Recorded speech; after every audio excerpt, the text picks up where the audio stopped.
Triplet Beat is finally revealed. There are 73 cards. This set is going to be coming out on March 10th in Japan, and it will be probably part of our second set, Paldea Evolved, in the States whenever it comes around. So it won't be a part of base Scarlet and Violet, but it'll be our second set down the road. So you guys don't have to worry about these cards for a little bit of time, but I decided that I'm going to take a look at these cards because they are just released. My name is Rahul Reddy. Welcome to the YouTube channel. If you guys enjoy this kind of content, please like and subscribe. That would help out the channel a ton. So let's jump right into it.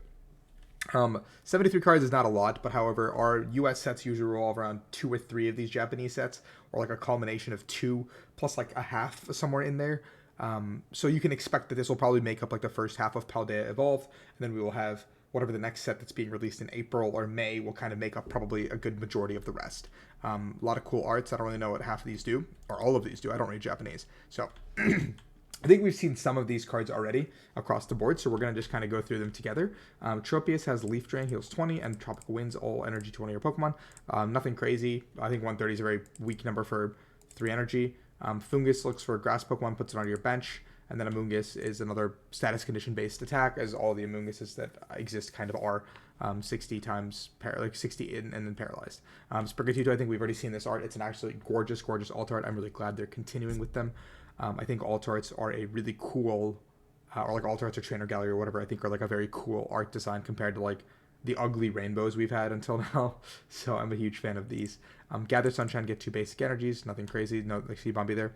A different Sprigatito art. This one has 1 retreat as well, but it has 10 extra HP, so it might just be better. A Florigato is just make them switch. And I think Meowscarada is actually pretty good with the discarded grass and put 3 damage counters on one of the bench Pokemon. And I think Nail Scratch with the 2 colorless for 220 is actually a pretty sizable attack if you can pull it off. So I actually think Meowscarada is a very like usable card, especially for a stage 2. Nimble is bounce a bit, prevent all damage. So it's just like a wall. And the Thrust Kick is 30 on the other one. And then Low Kicks is Assault Kick 30 plus 100 if it was evolved this turn. So a little bit of a mechanic there where you can do 130 and chain them if there's any looping cards in the format. However, with 120 HP, I have a very rough time believing that your Low Kicks will survive in any capacity. Paldea and Tauros with the Fury Horn attacks and the Blaze Dash here. Nothing special either.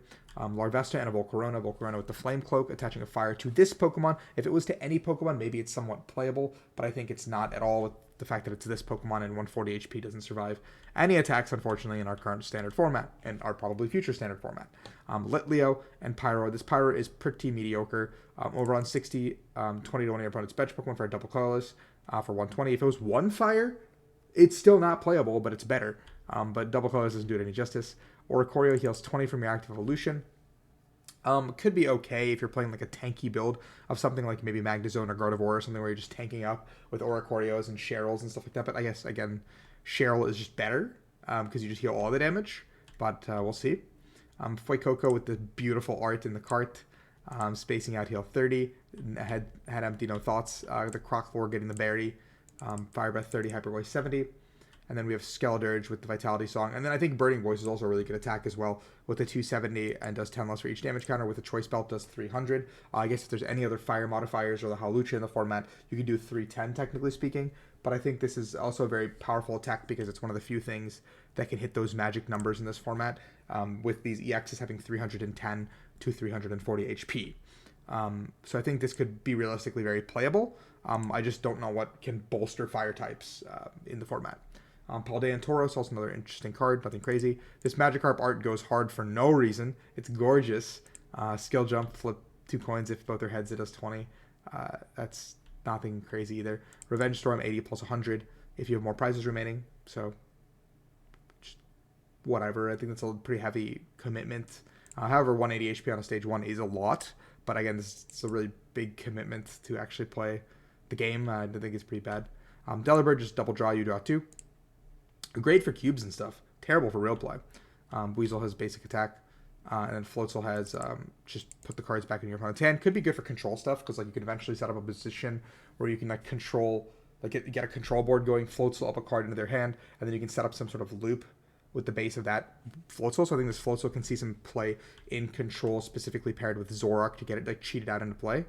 Then we've got the Quaxley line. This guy's gorgeous. I'm a Quaxley gamer. I picked Quaxley in my game. Quaxwell and then Quaquavel I think is like unfortunately like an absolutely terrible card. I've seen this one already Lucky Samba is not good, and then Propeller Shot, putting 2 energy into your hand again is also really bad because there's no good acceleration. Like compared to Meowscarada and Skeledirge, this card is like absolutely like terrible. Like I think it's just bad. So I don't know why they hate my Geico Quavo so much, but sorry, dog. Wattrel and Kill Wattrel are both pretty bad. Okay, so this Wattrel is pretty decent because you can force them to shuffle their hand and then draw 4. So with Devastating Wind, maybe with this Wattrel, you can play it in some sort of control strategy as well. I know that my mind is going to control, but usually when there are a lot of new cards with different text, control can leap into the forefront when they can disrupt your opponents, and Wattrel seems like a card that can do that. And Kilowattrel does a ton of damage. Mischievous into a Mismagius. This is a really cool looking Mismagius art. Mismagius has Mystical Flick. When you play this card from your hand to evolve one of your Pokemon, you may choose an energy attached to your opponent's active and move it to their bench. Once again, a very control-oriented card, but I don't think energy movement really matters too much in this format when there's so much acceleration in some capacity where Archeops is available, Flaffy Engines are available, like all these things are available, so you're not really sticking anything in the active, I think, with the Magical Flick. So, Spoink and Grumpig are not good whatsoever. Dedenne GX, or EX, sorry, new one. Big guy. Terrestrial, doesn't take any bench damage. Psychic, Tail Swap, move all damage cards from one of your bench to your opponent's active Pokemon. I guess maybe this makes sense if you're playing something like a Gardevoir strategy where you can load a bunch of energies onto the bench and move it to the active and like maybe knock it out that way. But I also think that's like a pretty big commitment when you can just attack with Gardevoir or like attack with Wonder Shot here with the 170. So maybe you can Wonder Shot, and on the off chance Dedenne doesn't go down, you can Prepo, Tail Swap, and then heal one of your, like it's an effective heal, but again, this guy is going to give up 2 prizes. So is it really an effective heal? Is my thought process. Oranguru, choose one of your opponent's attacks, they can't use it, and then Psybolt. So this is probably one of the worst Orangarus we've had in a long time, which is pretty funny because Orangarus have been historically very, very powerful. I don't know why, actually. Tinkatink, little guy, doesn't do anything. That was just, no, there's another Tinkatink. Tinkatink also doesn't do anything here. Tinkatuff has 80 damage as an attack, but doesn't do anything if you can't attack next turn. And then Tinkaton, discard a card from your hand to draw 3. It's just trade that's decent, but I think the Gardevoir line is just better, obviously, because there's no, Tinkatuff does not have any trade ability on the Kirlia like the other Gardevoir line does. Special Hammer, 90 plus 90 if they have any special energy attached, or this Pokemon has any special energy attached. So now you're in like a weird world where you have to play special energy to make this card good, but you don't really want to play special energy when it's just psychic and colorless, I think. Diglett and Dugtrio, both are pretty whatever. A new Paldeantor is also pretty bad. Makuhita and Hariyama. Supporting Axe, all your Pokemon take 10 less from your opponent's Pokemon. Could be decent in like control or something like a Zoroark box, but the attack itself, Rocket Slap, is not good. Rock Ruff and Lycanroc. Oh, there's an EX. Cool. Lycanroc EX has Rock Throw for 40, and then Fighting Colors, Scary Fang 140. And during this next turn, if this Pokemon is damaged, put 10 damage counters on the opposing Pokemon. Okay, that's a lot, but unfortunately Boss's Orders is in the format, so we have ways to get around this. Escape Rope is in the format. There's so many ways to get around this Lycanroc, so unfortunately I think this guy is not good.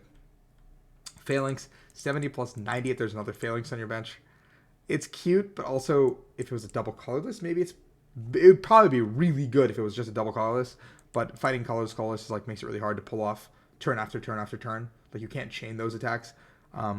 I guess unless you play Gutsy Pickaxe and stuff like that to cheat fighting into play, but you can't really do that with anything else. Paldean Wooper, this guy's very cute. Find a home, search there for a stadium. Better than Rule the Region, honestly. Paldean Clodsire, Poison Bog, if there's a stadium in play, you may leave your opponent's active Pokemon poisoned. And then Needlebone, 200, and you can't attack next turn.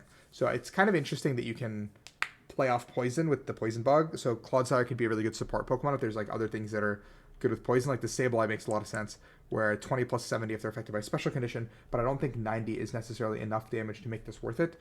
This Crosscut here does 50 plus 50 if they're evolution, but nothing with Poison, which is weird because Seviper usually plays off Poison, so a little bit off the beaten path for a Seviper deck. Ambush, Dino, Zweilous, and Hydreigon. Hydreigon's top 3, attach any number of energy there, discard the others. So Hydreigon is like a direct mirror of Gardevoir, where it's like look at the top 2 or 3 or whatever, and put them into your hand if there's no energy. But discarding cards is really bad, I think, in the Pokemon trading card game right now.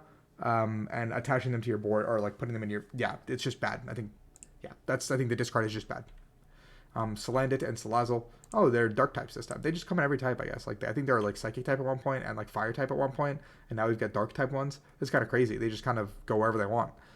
Both are terrible. A Young Goose does 10, and then Gumshoos does 60 and discards with Crunch. I guess this could be in control, but again, it's like a guaranteed discard, so maybe it's fine. with DTE or we don't have Twin anymore, so I guess it has to be DTE. Super Energy Retrieval, not like super psyched about that. Obviously, it's just whatever. It's just a reprint. And then Great Ball again, another reprint, like the top 7. Put a Pokemon you find there, put it in your hand. There was a dark time where we did play Great Ball as one of our only search cards, and Timer Ball. So I'm really glad that dark time is no longer with us. Dendra is put 1 card at the bottom of your deck, then draw until you have 5. Is it only 1 or is like... I guess it's only 1, which is interesting because you can cycle cards, but I don't know if 1 is enough because I don't think you can really get your hand down to that low very typically often. Clavel is 33 basic that are 120 or less. Could be a really good setup card because I don't really know what else is 120 or less, but maybe you can build a deck based around using Clavel as like a Bridget effect in your deck. Falconer is 2 and then +2 if there's a stadium in play. This is just a direct upgrade from Coach Trainer, or not Coach Trainer, League Staff, because League Staff said that you had to use Windon Stadium, and this is just like, hey, you know what? Maybe League Staff wasn't the best idea because not everyone's going to play Windon Stadium. But if you play Falconer plus a Stadium, this is a +4 effect, which could be really interesting because I think +3 is very strong, but +4 is even better. So if any of the cards that said like Bird Keeper and stuff like that, I think they would have I think Sharon and Hop and those cards would actually be played if they were a +4, which is like just something that's a theory of mine because I think +4 is a lot of cards. We have a new boss in the form of Getsis. It's just the same old boss that we're used to. You guys can use whichever art you want. I'm a Giovanni guy. I think Giovanni will be the art that I use until I die. Maybe if this full art Getsis looks sick, I can convert, but I think Giovanni is the way to go. The worst, however, is the Lysander art. That one's disgusting. Please don't use that one. That's my least favorite one. Artisan Town, once during each turn, you may search for a basic and put it on their bench, excluding Roblox. So it's like you can't really set up everything, but you can set up stage 2 decks. So Artisan Town plus Clavel acts as like your search card. So Artisan Town, I think, could be really good in a lot of decks. Lesson Studio. The attacks of each player's stage 1 Pokemon do 10 more damage to your opponent's active. Could be really good in the Zoroark Toolbox stuff I was mentioning earlier. I think Zoroark Toolbox is probably one of those decks that's going to keep getting better as we move into new cards and new stuff. Jet Energy, colorless, and moves you bench the active. Luminous is a rainbow, but only 1 at a time. So that's it. But 73 cards is good. I think it's a small set. It's a mini set. It's not crazy for us in Japan. They usually have smaller sets. Paldea Evolved will be our first set that'll be legal for, I believe, the North American International Championships. It will not be legal for Fresno or anything of that nature. So this set will come out and then be legal for NAIC, so you guys will get to see a show at home. Or if you're playing in NAIC, it will be a time for you to read the cards and figure it out. So please check out the channel, subscribe to the channel, stay here, and hopefully I can get you guys prepared as we get closer to those big tournaments and qualify for the World Championships if that is your goal. If not, just have fun. But that's all for me today. Have a good time, guys. Peace out. Thank you for watching.